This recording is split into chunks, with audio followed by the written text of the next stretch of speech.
If you're an adult language learner, you probably enjoy watching films and TV series in your target language. And like me, you might be hunting for a solid resource that gives you quality native content without being overwhelming. One source for foreign series and films that I've seen over the past few years is Lingopie. It's an online platform that streams content in 16 languages, ranging from Spanish and French to Greek, Hebrew, Chinese, and others. The big draw? You can watch dual subtitles in your target language and English. But is Lingopie actually worthwhile? Or do you get the same viewing experience from Netflix, Amazon Prime, or YouTube? I put Lingopie to the test and I'm here to report my findings. If you're new here, welcome to Fluent After 40. My name is Jeff and I launched this channel to help adult language learners in their 40s, 50s, 60s, and beyond maximize their learning strengths and reach their language learning goals. To be clear, this is not a sponsored video. Lingopie had nothing to do with this, and I'm completely independent, sharing my honest impressions of the app with you. To start, Lingopie is available on your smartphone, your tablet, your laptop, or streaming service. I tested their 7-day trial across my iPhone, Windows laptop, and Roku. You can easily set up your target language and switch it at any time, which is perfect if you happen to be learning 2 languages at once. I've been using it to toggle between Russian and French. Now let's dive into the actual Lingopie viewing experience using a Russian TV series that I'm currently watching.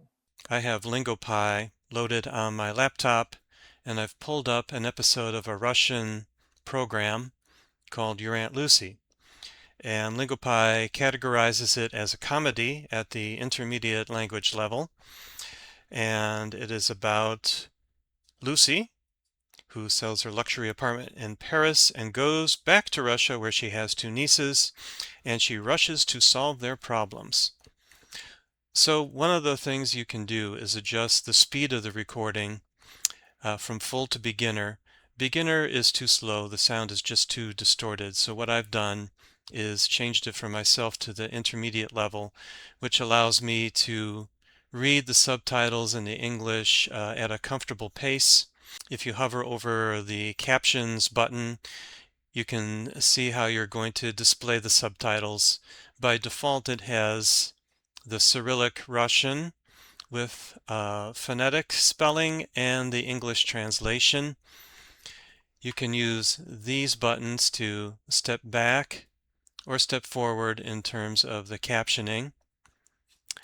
Of course, you have your playback button, your volume button, a slider so you can move back and forth within the episode. You can also move back and forth to the captions by using the buttons here.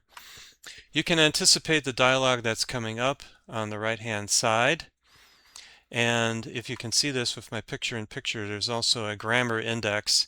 It color codes the words within the translations, so you can see if the noun, the word is a noun, a verb, an adjective, or an adverb. And if you hover over the words, you will see the translation.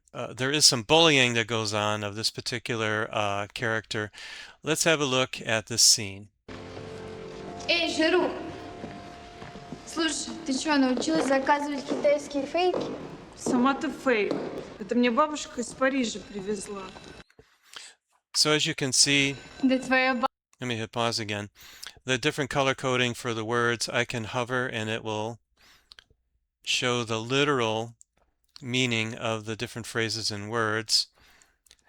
And if I click on this, it will add it to a list of vocabulary for me to study whenever I want. Твоя бабушка.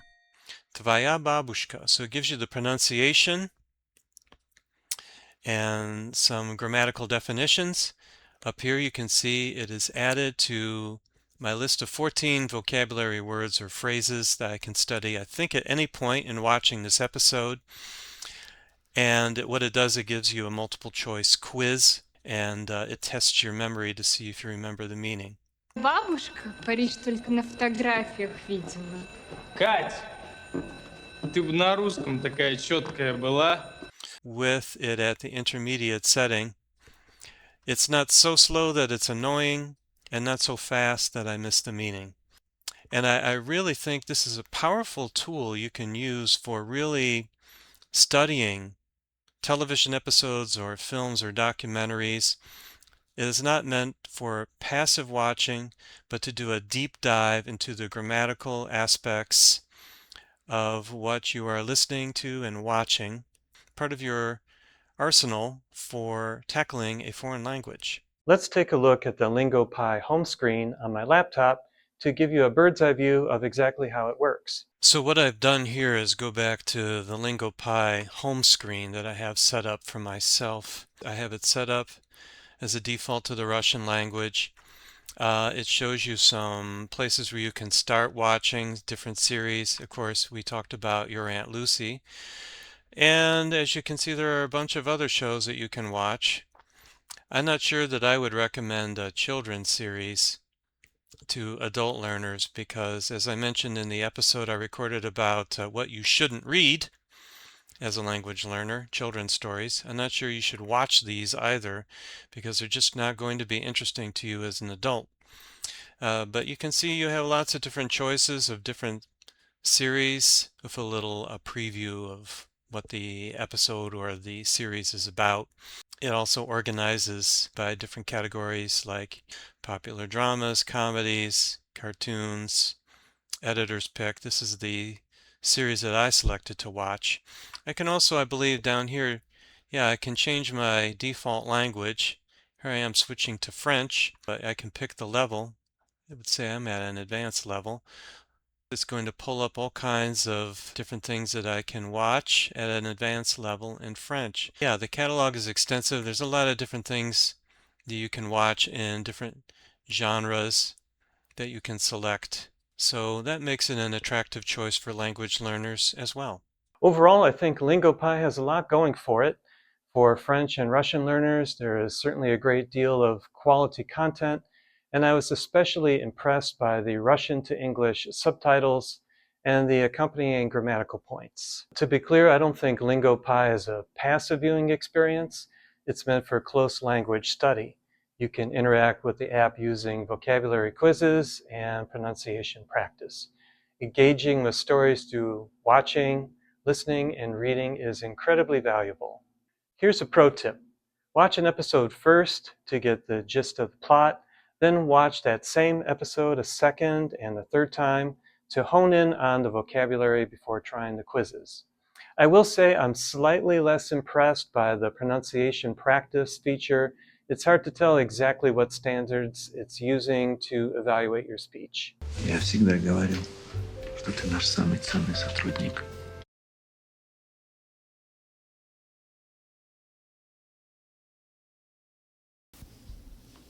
Я всегда говорил, что ты наш самый ценный сотрудник. So how does Lingopie compare to other platforms? In the past, I've tried finding Russian and French content on platforms like Roku, Netflix, and Amazon Prime, also YouTube. While you can find great shows like the Russian sitcom Survival School or various Francophone live streams, it's often a tough viewing experience. In my opinion, the biggest drawback with standard platforms is the lack of dual subtitles. Sometimes you can find content with auto-generated subtitles on YouTube, but they're often terrible in quality and not very accurate. On Netflix or Amazon, you can usually just get English subtitles, completely missing out on that dual language experience. So here's my final verdict. If you simply want an entertaining viewing experience in your target language, standard streaming services like Netflix or Amazon Prime will probably satisfy you. But if you want to actively study your target language in everyday speech while being entertained, I think Lingopie is definitely worth checking out. They offer a 7-day free trial to start and often feature sales on subscriptions. If you've tried Lingopie, let us know about your experience in the comments below. Or if you've found another viewing platform that you prefer, I'd love to hear about that too. If you found this video helpful, please give it a like and subscribe for more content on language learning for adults. While you're at it, check out this video next, and I'll see you in the comments below.